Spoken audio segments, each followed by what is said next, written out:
أعوذ بالله من الشيطان الرجيم بسم الله الرحمن الرحيم يا أيها الذين آمنوا إذا قيل لكم تفسحوا في المجالس فافسحوا يفسح الله لكم وإذا قيل انشزوا فانشزوا يرفع الله الذين آمنوا منكم والذين أوتوا العلم درجات والله بما تعملون خبير.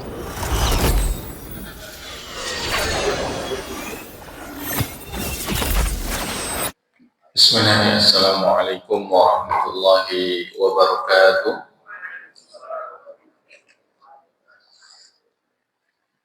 Alhamdulillah hamdan katsiran thayyiban mubarakan fih kama yuhibbu rabbuna wa yarda.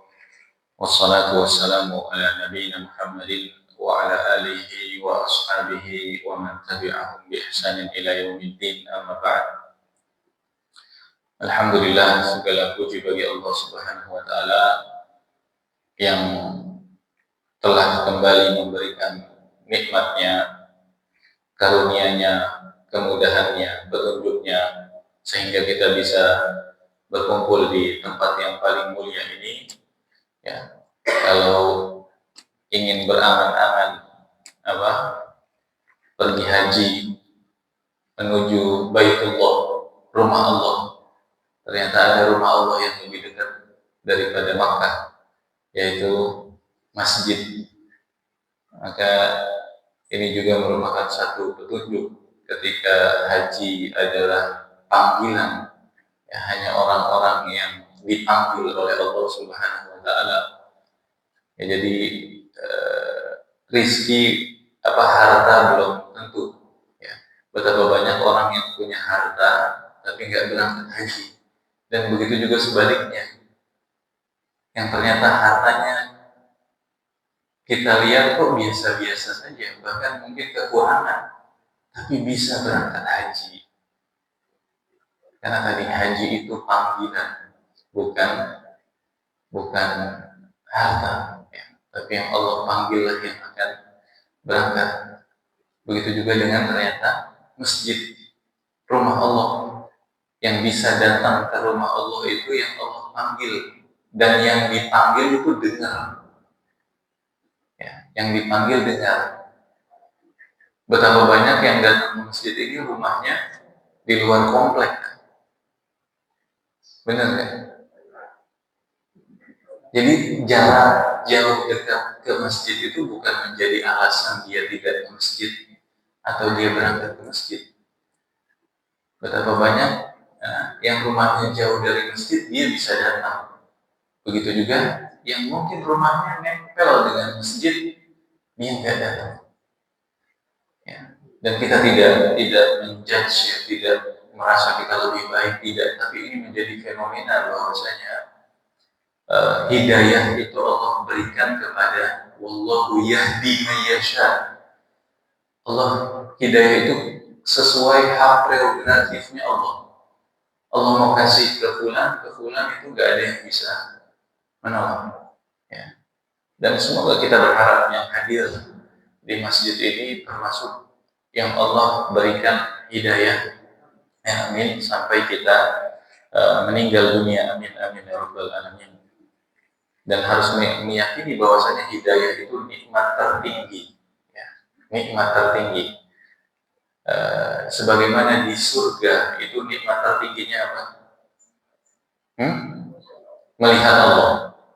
Ya, di surga nikmat tertinggi adalah ketika kita bisa melihat Allah Subhanahu wa taala. Ya. Maka ulama menjelaskan, dan ini seperti di dunia. Orang yang bisa melihat Allah di surga, ya, adalah ketika orang yang selama di dunia itu bisa menikmati ibadah dibandingkan kenikmatan dunia. Jadi zikir lebih dia nikmati daripada secangkir teh manis. Ya, sholat dia nikmati daripada sepiring pisang goreng misalnya. Karena memang itu kenikmatan itu tidak akan bisa didapat ketika jadi yang kok bisa melihat Allah itu nikmat tertinggi. Ya, orang yang ya di dunia saja yang katanya fans, yang katanya mengidolakan ya. Jangankan dilihat, dilambai saja. Ya, atau ya ngelihat saja dia bisa nangis terseduh-seduh. Ya. Foto aja, padahal foto orangnya lewat nih. Dia foto sendiri. Orangnya nggak pengen foto sama dia, orangnya sengaja lewat atau lagi ngobrol sama orang, kita foto sendiri. Oh, senangnya luar biasa. Jadi ternyata seni melihat itu bisa nikmat. Ya. Nah, melihat itu kita kenapa pergi ke puncak, macet-macetan, ya. Udah tahu pasti macet. Ya. Tiap minggu macet, tapi nggak ada kapok-kapoknya orang Jakarta pergi ke puncak. Kenapa? Karena setelah sampai di atas, setelah sampai di tempat yang kita pengen dapat, ketika melihat pemandangan dari gunung hijau, sungai, udaranya sejuk, itu capek hilang semua. Capek hilang semua. Nah, maka ketahuilah nikmat tertinggi di surga adalah ketika kita bisa melihat Allah Subhanahu wa taala. Dan nikmat ini tidak bisa kita nikmati kecuali ketika di dunia kita bisa mulai menikmati ibadah kita kepada Allah Subhanahu wa taala. Ya, makanya kan iman itu ada rasanya. Halawatul iman. Iman itu rasanya manis. Ya. Maka sudahkah kita merasakan manisnya iman kepada Allah Subhanahu wa taala atau belum? Salawat serta salam tidak lupa kita haturkan kepada Nabi kita Muhammad Sallallahu Alaihi Wasallam, kepada istri-istri beliau, kepada sahabat-sahabat beliau, dan kepada orang-orang yang mengikuti mereka semua hingga hari kiamat nanti. Maka kita lanjutkan kajian kita pada pagi hari ini, ya, membahas surat An-Nas melalui kitab tafsir Imam Al-Qurtubi rahimahullah. Dan kemarin kita sudah bahas sampai ayat yang ketiga, ya, ilahin nas. Dan kita ingatkan lagi, tujuan manusia kebanyakan ada dua. Manusia punya cita-cita dua secara umum. Lupa. Ingin mendapatkan kebaikan dan terhindar dari keburukan. Seluruh manusia itu kita pengen seperti ini. Ya. Ingin mendapatkan kebaikan dan menghindari dari keburukan. Dan ternyata di syariat kita ada poin yang kedua untuk menghindarkan dari keburukan. Kita ada caranya, salah satunya dengan membaca surat Al-Falaq dan An-Nas. Surat Al-Falaq dan An-Nas. Dan ketika memohon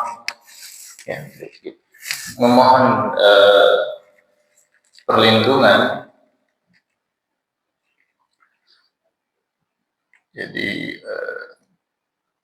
keinginan manusia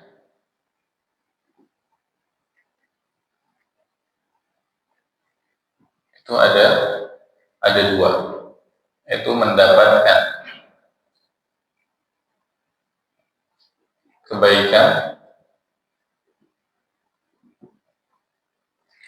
dan menghindari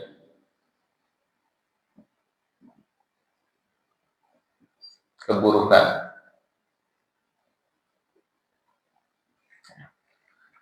Dan khusus untuk menghindari keburukan, maka kita butuh dua poin, yaitu kepada siapa kita memohon perlindungan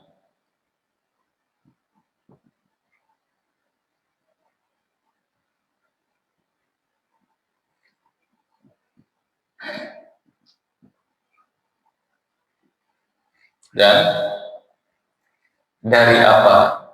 Dari apa kita berlindung.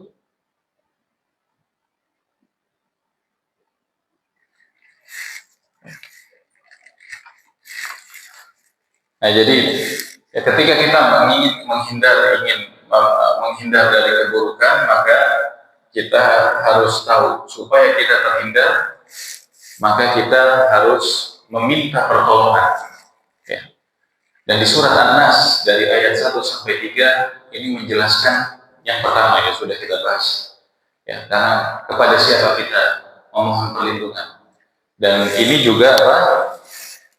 Ya, agar kita tahu berapa persen ya, permohonan kita ini akan dikabulkan atau dipenuhi. Ini kepada Allah.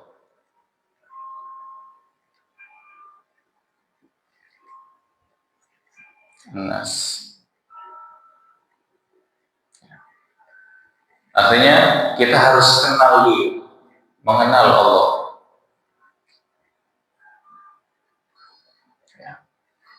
Mengenal kemampuannya,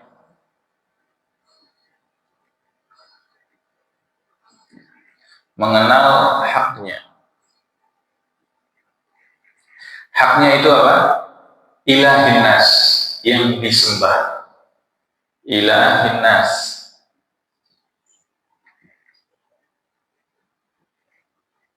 Ilah artinya yang diibadahi. Ya. Artinya para ulama juga menjelaskan, maka zat yang berhak diibadahi dalam surat An-Nas ini ketika kemampuannya itu siapa? Qul a'udzu birabbin nas, rabbun nas, malikin nas. Nah, ini kan ayat pertama, ini ayat kedua, ini ayat ketiga. Tiga ayat pertama, ya, ketika kita ingin memohon perlindungan, maka kepada siapa kita meminta? Maka ketika haknya adalah diibadahi, disembah, atau diibadahi,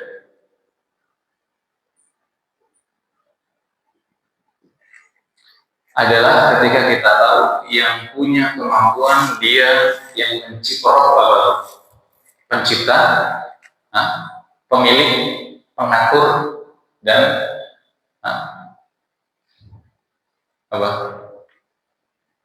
pemelihara, roh. Jadi malikin nas, rajanya manusia yang berkuasa atas segala sesuatu yang ada di dalam tubuh manusia. Nah, maka ini ilahin nas, yang disembah, ilahnya atau Tuhannya. Tuhan di sini makanya ada kata Rabbun, juga Tuhan. Kalau di bahasa Indonesia kan Rabbun juga Tuhan, ilahun juga Tuhan. Rabbik firli, Allahumma. Kalau Allahumma kan dari kata sebenarnya ya Allah.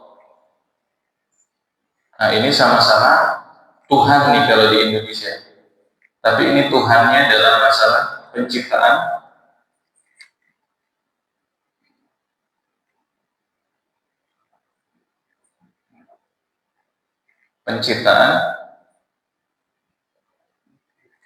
Nah, ilah di sini adalah Tuhan dalam masalah ibadah. Ya. Makanya orang kafir, musyrikin ya, bukan orang musyrik Quraisy, orang Quraisy itu tidak beriman kepada Allah. Walaupun dia yakin bahwa siapa yang menciptakan bumi ini Allah, siapa yang menurunkan hujan Allah. Tapi ketika disuruh menyembah Allah, mereka tidak mau. Mereka menyembah berhala. Nah, ini musyrik. Maka berarti ya hanya Tuhan yang diibadahi. Artinya kalau tidak punya sifat ya, Rabb dan Malikin Nas, maka dia tidak ada berhak untuk disembah. Ya. Jadi buat apa manusia itu mulia? Untuk apa merendahkan? Ibadah itu kan sebenarnya menghinakan, tunduk. Tunduk itu kan secara garis besar dia rendah, hina. Ya. Dia nurut, dia taat. Ya. Jangan sampai manusia yang mulia, ya, dia akan tunduk kepada, makanya ketika syirik ini masuk, akal kita ini tidak. Makanya orang yang beragama dengan akalnya, dengan logikanya itu akan terbataskan dengan orang yang melakukan kesyirikan. Kalau dia pakai akalnya, mana mungkin dia bisa menyembah hewan? Dia bisa menyiapkan sajen yang mungkin ya sehari-harinya dia belum tentu makan semewah dan senikmat sajen yang dia berikan. Itu kalau pakai logika. Belum lagi ya ada ya banyak, betapa banyak. Makanya agama itu bukan dengan logika, bukan dengan akal. Agama itu dengan dalil. Ya, agama itu dengan Al-Quran, dengan hadis Nabi Shallallahu Alaihi Wasallam. Maka setelah kita mengetahui kepada siapa kita memohon perlindungan, ya, maka sekarang bagian kedua adalah dari apa kita memohon perlindungan. Maka di surat An-Nas ini ayat keempat, Allah Subhanahu wa Ta'ala berfirman, maka permohonan perlindungan yang pertama di surat ini adalah dari min syarril waswasil khannas. Min syarri al-waswas al-khannas.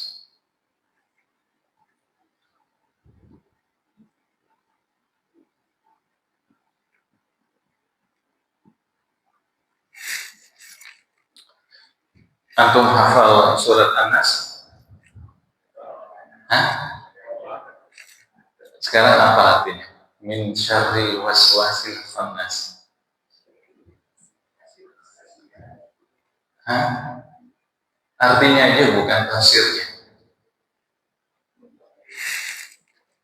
Hah? Min syarri dari syarrun apa? Keburukan, waswas, hah?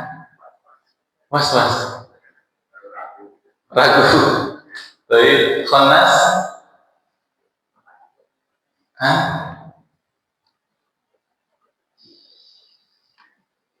Nggak pernah baca terjemahannya,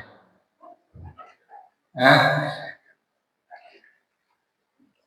Nah inilah ya termasuk yang berbicara juga. Kadang kita Quran itu hanya dihafal, hanya dibaca, padahal Quran hudal linnas, petunjuk. Ya gimana kita mau dapat petunjuk kalau ini aja nggak ngerti? Ya kan? Sama kayak kita mungkin ke Rusia, kita nggak paham ini apa ini bentuk kata-katanya ya. Padahal itu jelas kalau kita mau ke toilet itu loh, ada toilet di sana. Tapi kalau kita nggak ngerti ya, atau kita bisa baca tapi nggak tahu artinya, ya tetap akan tersesat. Ya ternyata begitu juga dengan Al-Quran. Selama ini kita mungkin merasa, oh Islam kok anak udah Islam tapi begini-begini aja. Tapi ternyata mungkin selama ini kita tidak beragama dengan cara Islam, ya. Yaitu dengan cara Al-Quran. Kita mengikuti ibadah kita, agama kita mengikuti pemahaman dan hawa nafsu kita saja.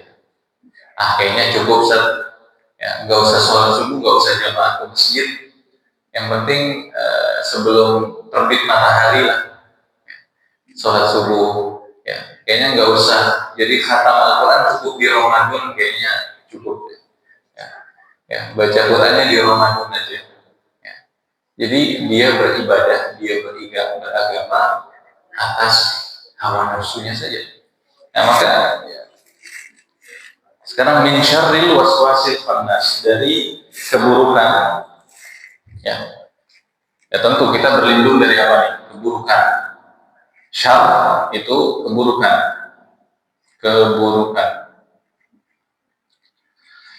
Al-waswas, ya, para ulama tafsir ini menjelaskan ada apa? Syaitan. Waswas itu nama dari syaitan.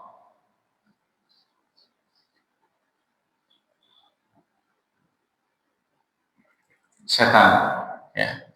Karena kalau ini dari kata waswasa, waswasa yuwaswisu, bahasa Arabnya memang waswas.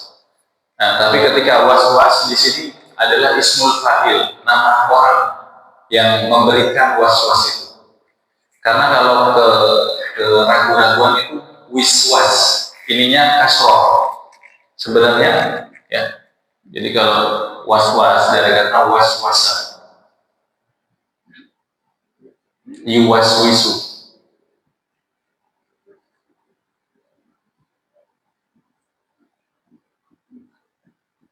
Wiswas. Nah, ininya wiswas. Kata untuk menunjukkan kata kerjanya wiswas. Wiswasun.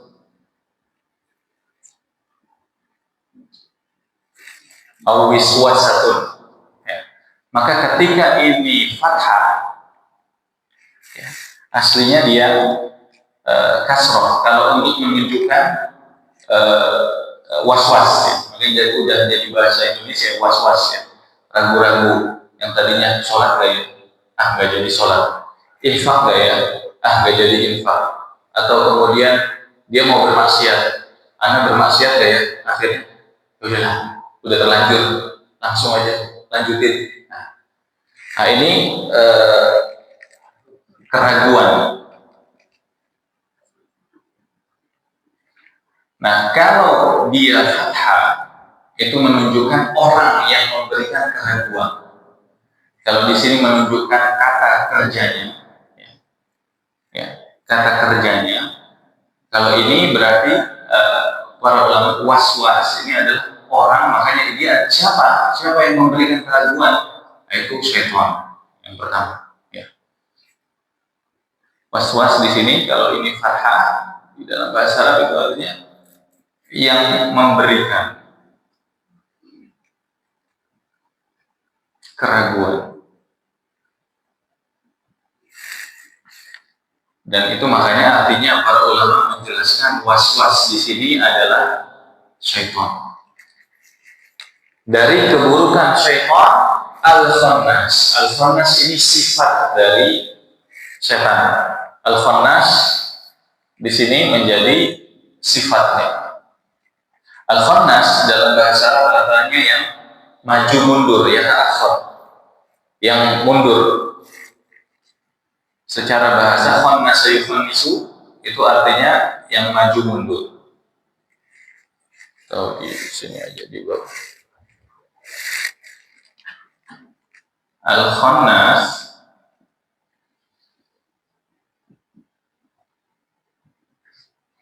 ya, itu sifat, berarti sifat dari setan. Artinya ya, atau maknanya secara bahasa adalah yang maju dan mundur. Jadi sifat setan itu maju mundur. Ya. Kapan dia maju? Ya. Ketika kita tidak berzikir kepada Allah. Dan kapan dia mundur? Ketika kita berzikir kepada Allah. Dia akan memberikan keraguan saat kita tidak mengingat Allah. Ya. Dan dia akan kabur, ya, atau tidak bisa sampai memberikan keraguan saja tidak bisa saat kita mengingat Allah Subhanahu wa Ta'ala. Ya. Jadi sifatnya setan itu maju mundur. Maksudnya apa? Dia akan berani memberikan, menggoda kita, dan kita akan tergoda. Ya. Dia maju dan mundur. Maju saat kita tidak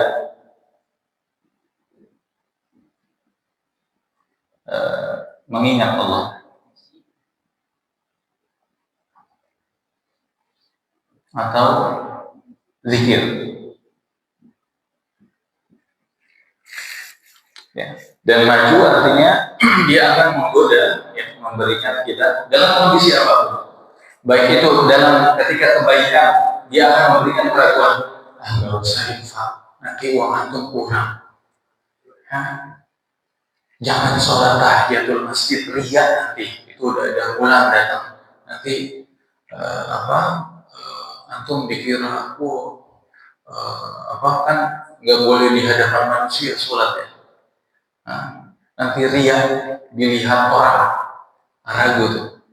Makanya para ulama menjelaskan, barang siapa yang meninggalkan ibadah karena takut ria, sesungguhnya dia udah ria. Jadi kita mau sholat nih, ada orang, jangan deh, kita kena ria. Kalau dia tinggalkan sholat, nggak jadi sholat, dia ria. Dia sudah ria. Karena memang itu kan. Ya. Maka ketika sholat, bismillah ya, mau sholat, syariatnya ada tahiyatul masjid. Ketika masuk masjid, sunnahnya adalah sholat 2 rakaat. Mau itu ada orang atau nggak ada orang, sholat. Maka dalam kebaikan, ya, ataupun ya, ibadah ataupun keburukan, dia akan maju. Makanya sebagian ulama mengatakan kebaikan ini bahkan saat kita ibadah. Kenapa kebanyakan sholat kita nggak khusyuk? Kenapa saat sholat ternyata yang kita lupa di luar sholat ingat? Pas sholat kita ingat. Akhirnya selama sholat itu pikirannya, aduh kompor belum dimatiin nih. Aduh, ternyata belum bayar hutang. Ternyata mobil harus ke bengkel. Ternyata dan disitulah, karena kenapa? Saat kita sholat kita lupa zikir yang kita lupa Allahu Akbar artinya apa, kita sedang ngapain kita. Akhirnya setan itu masuk. Dia nggak mau sholat kita berpahala. Dia mau sholat kita yang cuman gerakan, ya. Karena kan Nabi sudah mengingatkan, ya, orang ya, kita sholat itu kita jarang yang dapat full, bahkan maksimal itu setengah pahala dari sholat kita. Bahkan ada yang nggak berpahala.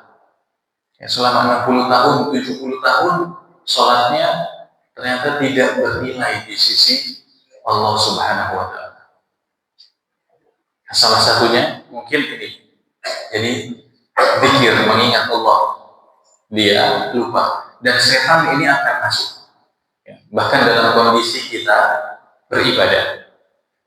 Dalam kondisi kita beribadah, makanya ikhlas, salah satu niat ikhlas itu kan hati, maka hadirkan itu di dalam hati kita. Jadi bukan cuma, jadi kita melakukan sesuatu itu dengan keyakinan, oh ini karena Allah, ini untuk Allah Subhanahu wa Ta'ala. Ya, kita mengingat Allah saat sabar, mungkin musibah, kenapa ada orang yang bunuh diri saat keburukan itu datang, karena dia tidak mengingat Allah Subhanahu wa Ta'ala. Setan masuk, udah bunuh diri aja, ngapain antum susah di dunia, segala macam banyak masalah, habis ini gimana? Nah, akhirnya bunuh diri, ternyata lebih parah lagi. Ya. Di akhirat lebih abadi, yang nggak bisa berubah, tidak bisa memperbaiki kesalahannya. Ya. Maka dalam kebaikan, ketika kita tidak zikir, maka setan bisa menggoda, ya. Bisa menggoda kita, ya. Dan keburukan ini maksiat. Itu kenapa maksiat kita, ya. Dan kita sudah tahu sifat setan itu berkhianat. Dan ketika kita menyalahkan setan di akhirat nanti, ya, setan mau tanggung jawab gak? Setan mau tanggung jawab gak? Tidak mau. Ya. Bahkan beliau saya mengatakan ini apa? Anak kan cuma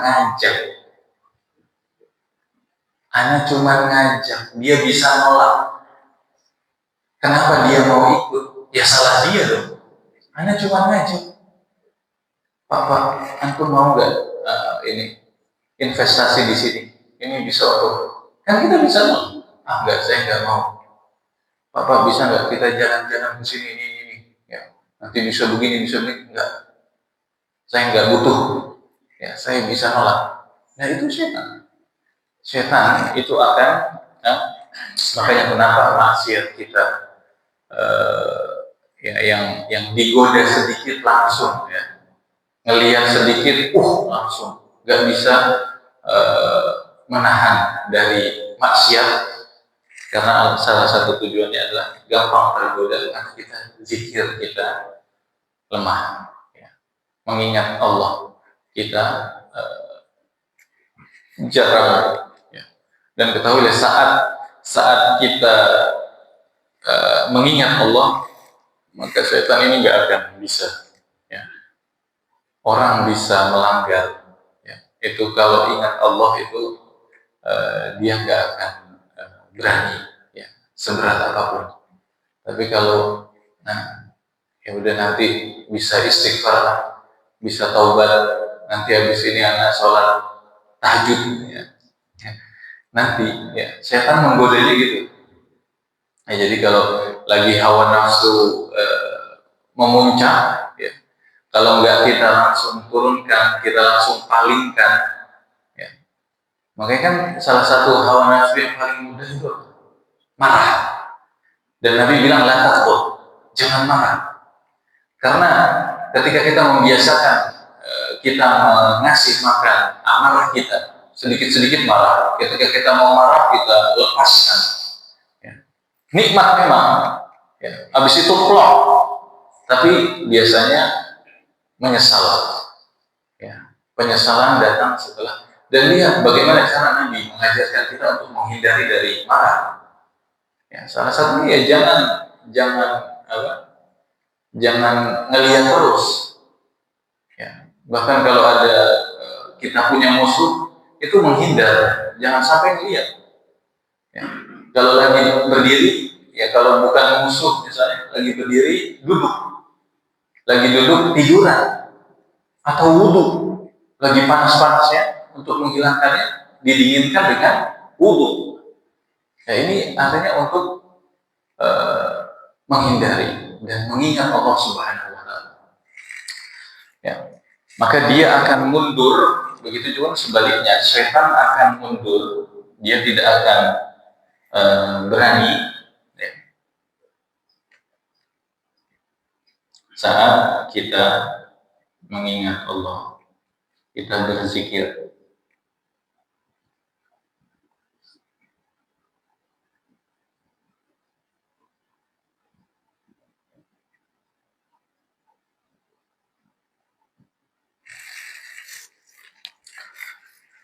Ya.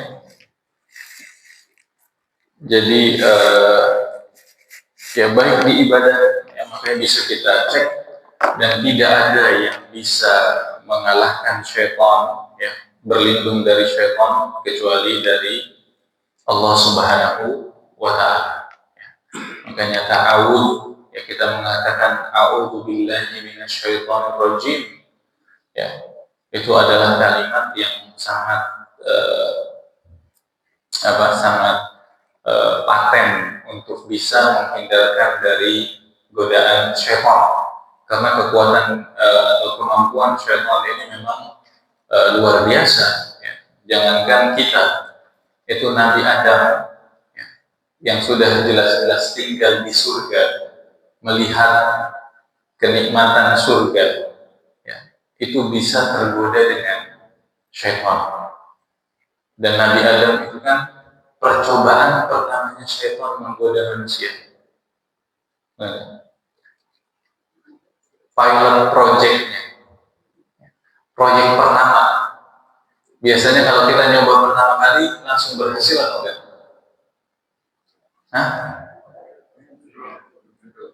Belum tentu kan? Ya, dan kebanyakan kita belum langsung ikut lomba atau langsung juara satu gitu. Baru ikut lomba langsung juara satu.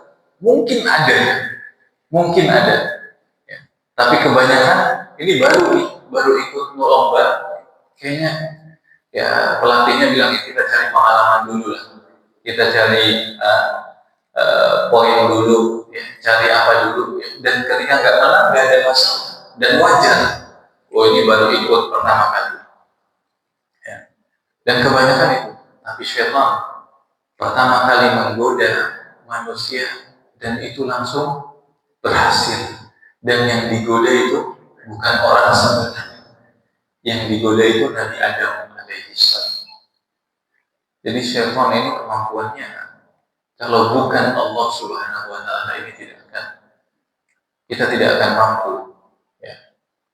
Kita tidak akan mampu mengalahkan godaan syaitan. Makanya di surat An-Nas ini yang pertama adalah min syarril waswasil khannas. Ya, kita memohon perlindungan kepada Allah dari keburukan syaitan yang sifatnya maju mundur. Ya. Kapan dia maju mundur? Dia akan berani maju menggoda kita saat kita tidak berzikir kepada Allah. Kita lupa. Ya. Dan dia akan mundur menjauh dari kita. Ya, tidak berani menggoda kita saat kita mengingat Allah Subhanahu wa taala.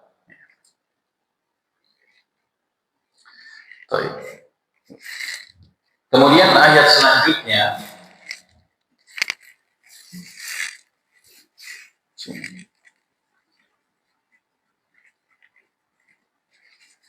alladzi yuwaswisu fi sudurin nas.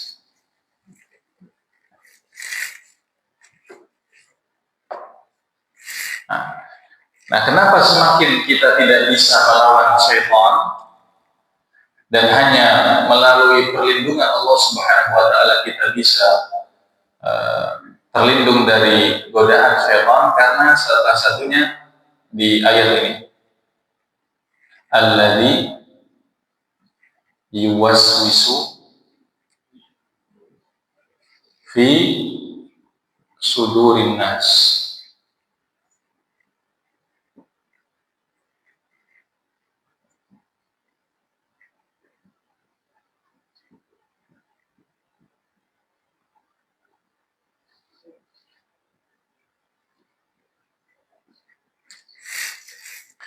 Ya.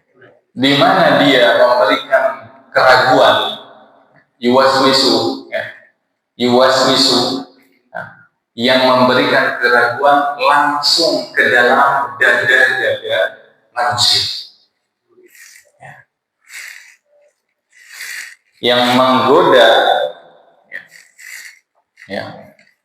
Yang menggoda atau yang di sini kan menggoda. Ya, atau membuat ragu. Ya. Dia tadi mau sholat, dia yakin sebelum sholat, Anda mau ibadah kepada Allah Subhanahu wa taala. Tapi saat sholat dia tergoda. Nah, setan masukin apa gitu atau kita keluar fokus ketika bacaan kita nggak tahu artinya atau yang penting baca-baca aja. Baca-baca aja. Akhirnya setan godain. Oh, masukin ini, diingatkan ini. Jadi ragu. Nah, ragunya ini masalahnya itu langsung ke sudur, itu maksudnya dada. Ya, tapi dada di sini maksudnya adalah hati. Langsung ke dada manusia. Maksud dada di sini adalah hati. Ya. Nah, jadi godaannya itu luar biasa ya. Ya, jadi kalau kita ada yang ngomong, ada yang bisikin, kita bisa nggak usah denger ini omongan fulan. Kalau ada yang melakukan sesuatu atau ngajak kita lihat Kita tahu fulan nggak benar. Pasti kalau dia ngajak, ya kita bisa nolak. Syaitan itu godaannya masuk ke hati. Jadi untuk bisa mensensor ini godaan setan atau ini wahyu nih, atau ini ilham, atau ini yang benar. Kadang-kadang kita kan nggak tahu ya. Oh ini ide bagus. Kadang-kadang ide itu masuk. Nah, jangan-jangan ini bisikan setan. Nah itulah kenapa susahnya. Ya. Jadi dia langsung masuk.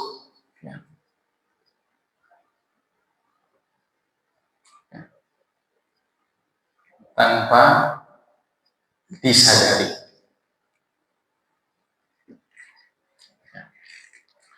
Makanya ini manusia tidak akan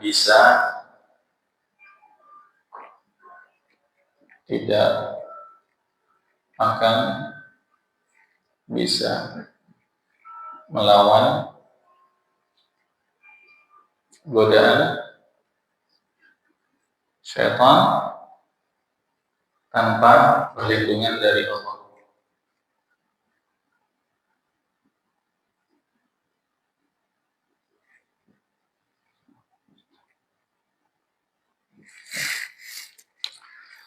Karena godaannya ini langsung, dan ternyata syaitan itu juga dijelaskan di ayat lain. Imam Qurtubi juga mengutip ayat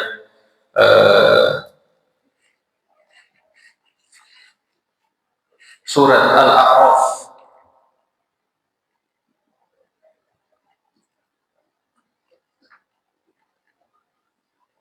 Ya, kenapa syaitan ini sangat sulit dilawan? Salah satunya godaannya langsung ke hati, ya, nggak bisa kita deteksi. Ya, kalau dari luar godaannya kita bisa, oh ada orang yang mendekat, ada orang yang ngasih sinyal, ada orang yang bisikin, ada orang, kita bisa nolak. Tapi ketika ini langsung masuk ke hati, ya kadang-kadang kita tahu nih godaan syaitan, tapi kayaknya ini ide bagus, ide brilian. Dalam kondisi terpuruk, itu permainan syaitan ini. Tahu-tahu kita dapat ide aja cara gimana memenuhi kebutuhan kita saat ini. Ya, jadi walaupun kita tahu ini haram, pasti syaitan juga pintar. Apa itu darurat, atau boleh. Tapi kita nggak tahu sebenarnya kita udah darurat atau enggak. Ya, kita bisa atau enggak. Ya, atau boleh atau enggak. Misalnya kalau memang itu darurat, misalnya kan kita pergi ke hutan ada babi, ya, kita nggak boleh makan babi kecuali darurat. Masalahnya kita udah dalam kondisi darurat atau belum? Atau lapar sedikit ya udah kita bunuh babi, habis perbekalan sudah habis.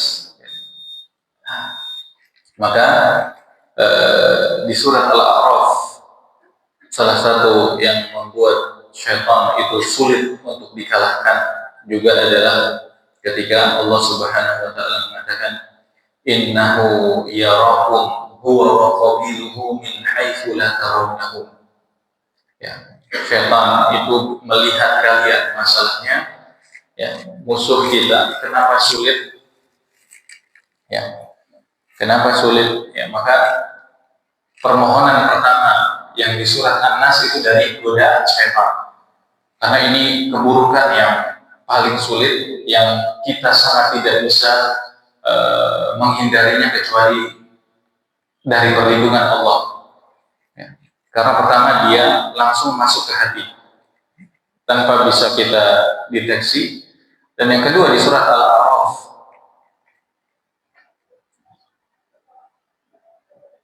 ya, yaitu innahu yarakum huwa wa qabiluhu min haitsu la tarawnahum.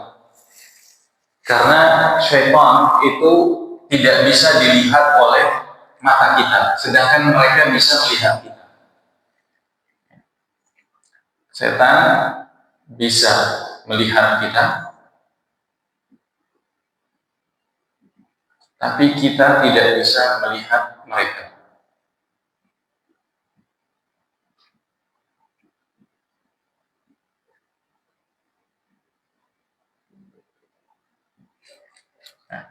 Makanya ini cocok nih. Kenapa godaannya bisa langsung tanpa disadari? Karena secara fisik juga setan itu tidak terlihat oleh manusia. Sedangkan setan melihat kita. Dan kita paham kalau ini secara fisiknya saja bisa, makanya kan musuh yang paling berbahaya itu siapa? Musuh dalam selimut. Kenapa? Karena kita menganggap dia bukan musuh. Kita tahu dia bukan ancaman, tapi dia melihat kita, dia ingin nyerang kita. Kita nggak tahu dia pengen nyerang kita, tapi dia tahu yang ingin diserang adalah kita. Maka ini yang min alladhi waswisu fi sudurin nas. Ya. Maka kita harus memahami bahwasanya godaan syaitan itu langsung masuk ke hati, dan ternyata kenapa bisa masuk ke hati? Karena dalam hadis Nabi juga mengatakan inna syaitan yajri min bani adam majrud dam. Ya. Juga hadis ya, yang menunjukkan bahwasanya syaitan itu ada di dalam diri manusia sepanjang darahnya mengalir. Inna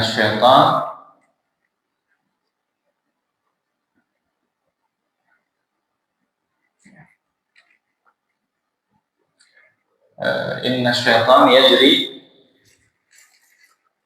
min bani adam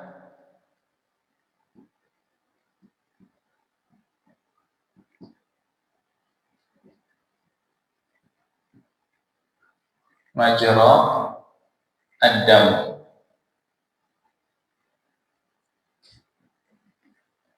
Syaitana yajri berlari min dari Bani Adam seperti berlarinya darah. Artinya syaitan itu ada di dalam tubuh kita. Ya, dia punya tempat di dalam tubuh kita.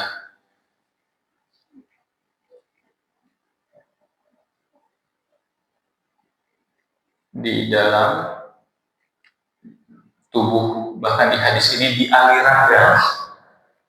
Di aliran darah kita. Ya. Majradam ini artinya apa? Di dalam tubuh ini di aliran darah. Maka salah satunya untuk melawan hawa nafsu kita puasa. Untuk bisa meredam godaan syaitan itu kita puasa. Karena dengan puasa kita mengurangi makan minum, dan ketika makan minum kurang, darah kita, produksi darah kita juga berkurang. Ini jadi buktinya saintifik ya, terbukti. Ya, ketika Rasulullah mengatakan syaitan itu ada di aliran darah, dan kita rasakan ketika Ramadan, kenapa kita semangat ibadah kan? Semangat ibadah. Kemudian untuk maksiat juga bisa kontrol gitu, sangat bisa kontrol. Ya, mohon maaf yang masih merokok misalnya, dia ketika pagi, ya ketika puasa bisa tuh nggak merokok 14 jam, 13 jam, ya kan? Bisa nggak merokok, bisa memanfaatkan waktunya untuk ngaji, untuk ibadah yang tadinya mungkin nggak jelas waktunya dipakai buat, bisa, karena ternyata dia ya, bukan dianya yang kuat, tapi setannya yang lemah. Ya, setannya yang lemah. Habis waktunya. Tapi terakhir, ya, alladzi yuwaswisu fi sudurin nas minal jinnati wan nas. Ya, dari golongan jin dan manusia. Ya. Jadi ternyata setan itu bukan jenis. Setan itu sifat. Ya, setan itu sifat. Ya. Jadi sifat yang membangkang itu syaitan, yang melanggar, yang tidak patuh. Ya. Dan ternyata bukan hanya dari golongan jin, tetapi ada juga dari golongan manusia. Ya, dan ini juga ditegaskan di ayat lain di surat Al-An'am ayat 112. Wa kadzalika ja'alna likulli nabiyyin aduwwa syayatinal insi wal jin.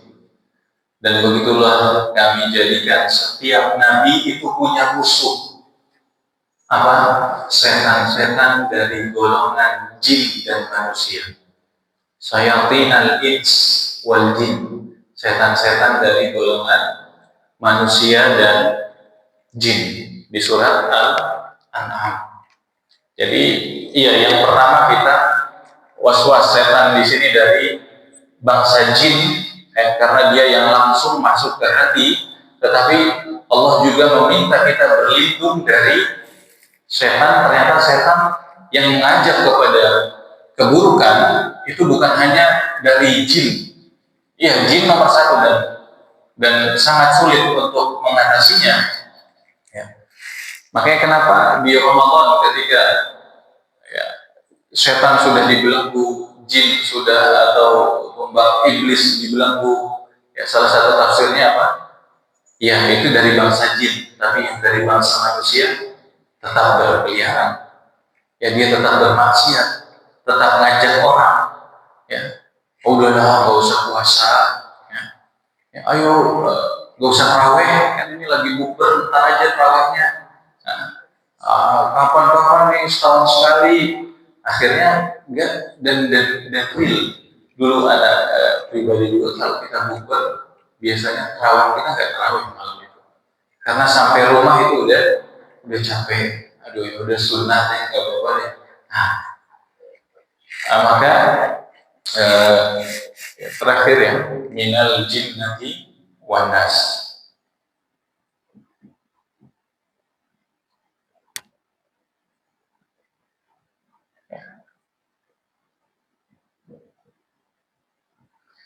Jadi setan itu sifat, setan itu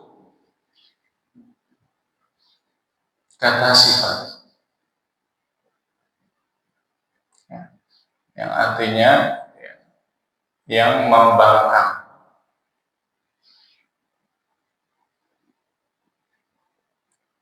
atau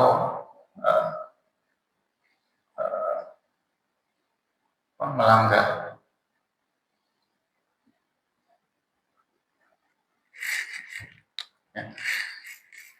Di surat Al-An'am ayat 112, dan ini disebutkan antum lihat Al-An'am ayat 112 ya, bahwasanya seluruh nabi itu ada musuhnya, baik itu dari golongan ada setannya, dan musuhnya itu setan dari golongan manusia dan jin ya. Ya, artinya kita juga harus berlindung ya. Yang pertama dari jin ya. Jadi setan di sini dari jin, dari bangsa jin. Ya. Jadi kalau sekarang kita disebut Ustaz saya setan nih, gitu misalnya, marah ya? Antum marah kan? Jangan marah, kan setan cuma sifat. Dia bisa manusia, bisa jin. Jadi bukan iblis. Setan itu bukan iblis. Ya. Setan kamu, nggak ada masalah ya, bisa jadi. Karena bisa jadi kita setan dari manusia. Manusia ada setannya juga gitu.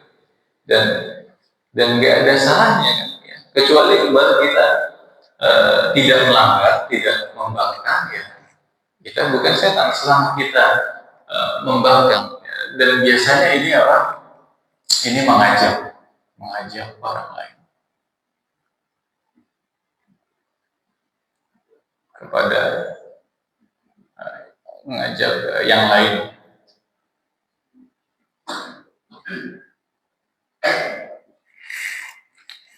Ya, jadi dia menggoda, mengajak. Ya, semoga Allah mungkin ini saja yang bisa kita sampaikan ya. maka saat kita baca surat An-Nas, maka ini yang kita minta, ya. Dan ketahuilah ketika nanti kita bahas surat Al-Falaq, segala keburukan itu sudah ada di dua surat ini, ya. Segala perlindungan dari keburukan yang mungkin terjadi kepada kita di dunia dan di akhirat itu sudah terangkum di dua surat ini. Makanya kan kemarin kita bahas bahwasanya Nabi Shallallahu Alaihi Wasallam setelah turun dua surat ini itu tidak berzikir atau berminta perlindungan dari Allah, ya, kecuali cukup baca dua surat ini. Maka dua surat ini juga menjadi zikir pagi petang kita, ya. Jangan lupa, ya, baca dua surat ini untuk memohon perlindungan dari segala. Udah, kalau kita walaupun belum paham, yakinlah segala keburukan dan yang akan terjadi di dunia ini itu sudah masuk di dalam dua surat ini. Dan salah satunya dari surat An-Nas, dan keburukan terbesar itu dari setan dari bangsa jin, ya, dan keburukan kedua adalah setan dari bangsa manusia, ya. Ya, semoga kita terlindung dari dua hal tersebut, ya, karena insya Allah kalau makanya kan antum kalau sendiri gitu kan, kalau ibadah di masjid sendirian, ya, atau ketika handphonenya lagi sepi bisa fokus, tapi kalau lagi ramai ke distract gitu, ibadah kita bisa berkurang, ya. Nah, maka ya, ini saja yang bisa kami sampaikan. Ada pertanyaan? Assalamualaikum warahmatullahi wabarakatuh. Waalaikumsalam warahmatullahi wabarakatuh. Menyambung dengan ini, saya pernah ada ini, kaitannya dengan soal setan. Yang saya tanyakan apakah ini benar ada atau hoax? Kalau bisa benar, artinya saya itu kamu diberikan memiliki kamu diberikan nilai awal ini juga awal itu ada dua. Ya, betul. Itu salah satu zikir pagi sore juga. A'udzu bikalimatillahi tammati min syarri ma khalaq. Aku berlindung dengan nama Allah. Artinya dengan berlindung kepada Allah. At-tamah yang sempurna. A'udzu bikalimatillahi tammati. Kalimatillah itu artinya kata Allah. Kata Allah itu maksudnya ya atas nama Allah. Ya, yang sempurna. Ya, Allah yang maha sempurna. Min syarri ma khalaq, dari segala keburukan yang Allah ciptakan atau dari segala keburukan yang terjadi. Dan ini juga yang ada di surat Al-Falaq. Qul a'udzu birabbil falaq min syarri ma khalaq. Min syarri ma khalaq. Tapi kita bahas pekan depan. Ya, berarti apakah Allah menciptakan keburukan? Terang jadi setan ya, untuk jadi ragu. Min syarri ma khalaq, dari keburukan yang ada, yang tercipta. Apakah berarti Allah menciptakan keburukan?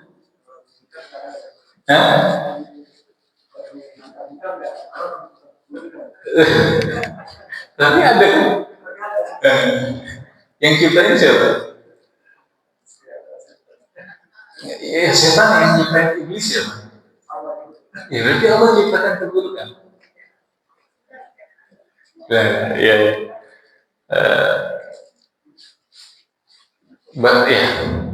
Tapi enggak ya, panjang ya, kita bahas nanti di surat Al-Falaq. Tapi intinya Allah tidak Allah itu baik. Allah itu makanya tabarak, keberkahan.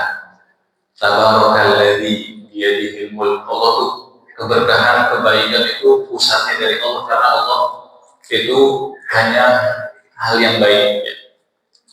Jadi intinya walaupun nanti ada keburukan, walaupun nanti Allah ciptakan keburukan, itu tidak murni keburukan yang Allah inginkan, tapi ada hikmah di balik adanya keburukan tersebut. Jadi itu zikirnya benar Pak, itu sahih dari Nabi Shallallahu Alaihi Wasallam ya, dan salah satu zikir pagi petang juga. A'udzu bikalimatillahi tammati min syarri ma khalaq. Baik. Udah enggak ada lagi. Baik, mungkin ini saja yang bisa kita sampaikan pada hari ini. Semoga Allah Subhanahu wa taala memberikan kita taufik hidayah, yang memberikan ilmu yang bermanfaat. Allahumma alimna ma yanfa'una wanfa'na bima 'allamtana wa zidna ilman tanfa'una fid dini wad dunya wal akhirah. وصلى الله على نبينا محمد وعلى آله وأصحابه وبارك وسلم. سبحانك اللهم وبحمدك أشهد أن لا إله إلا أنت أستغفرك وأتوب إليك. والسلام عليكم ورحمة الله وبركاته.